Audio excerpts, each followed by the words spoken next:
Hey, welcome back. My name is Dino.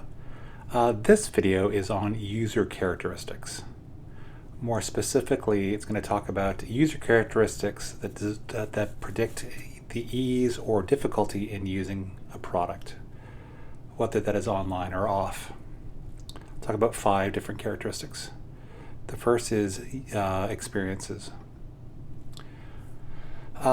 Quote, a previous experiment with the product itself is likely to affect how easy or difficult it is to complete a particular task. Related to this, the experience with using a product for one task can also affect how easy or difficult users find it to complete other tasks with the same product. From this, when you're designing a product, you want to design products that leverage user experiences so that it's easier both for the initial use but also subsequent uses. The second user characteristic is domain knowledge. First, I'll start with a quick definition.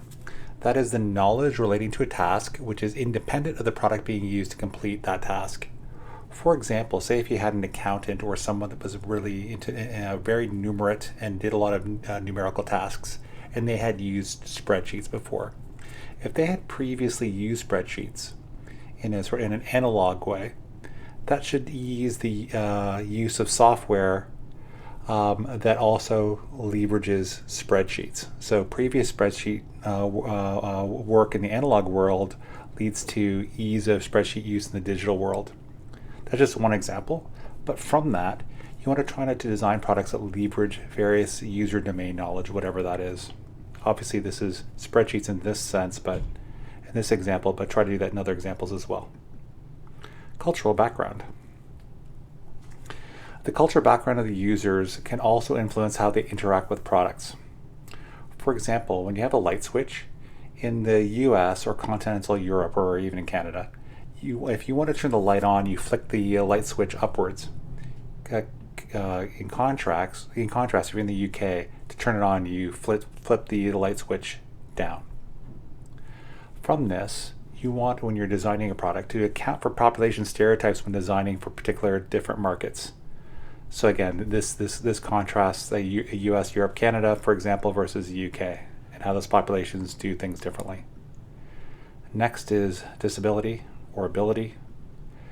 Paying attention to the needs of those with disabilities, it is possible to provide opportunities for the disabled, which may otherwise be restricted. For example, ballpoint pens and remote controls were both designed with people with disabilities in mind, but they also had benefits for those who did not have disabilities. From this, you want to design for people that have disabilities. And if you do that, it can also benefit other people who do not have those specific disabilities. Finally, talk about age and gender.